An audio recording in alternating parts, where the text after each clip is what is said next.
We are set up to paint here by the water. And what I want to invite you to do is look through the different paintings that you have created so far and just see what they remind you of, what you see in them, what they make you think of. So for example, this one, and I mentioned it while we were painting, this one reminds me of a mermaid. And here's kind of a mermaid. So I may change this into one mermaid, or maybe it's a whole school of mermaids. And I don't feel totally certain yet, so I'm not going to start with that one. And then this one, I saw an elephant.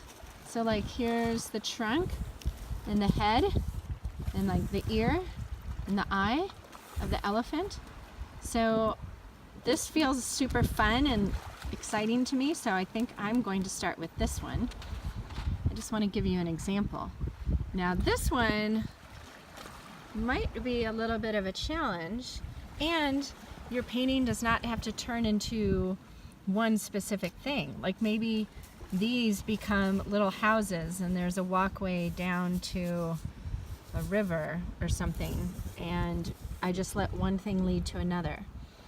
So in this module of our grease watercolor journey, we are taking our first layers and adding to them, and we are still really intending to be like that 5-year-old, where it doesn't matter, this isn't to hang in a gallery. I like that mine is in a journal, so it's like it's just going to stay in this journal. It's going to remind me of this experience. I don't have to make it into anything fabulous, quote unquote, right? It will be fabulous to me. This one I think wants to be a bunch of fun birds, so we will have to experience a fun bird painting, I believe. I love painting birds.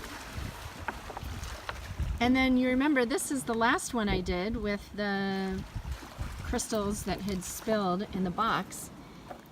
And as soon as I started painting her here, it felt very feminine and womb-like.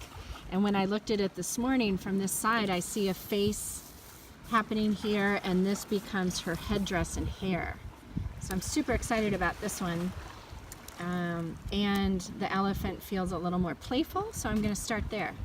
If you look at all of your paintings and you're not clear, like you don't have your elephant, paint another first layer and maybe leave a little more white space like this one, as opposed to not a lot of white space, which would be like this one.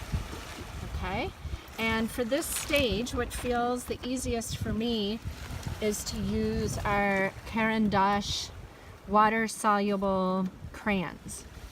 So you'll see how these kind of allow us to begin to add some form, but we're still not committed to anything.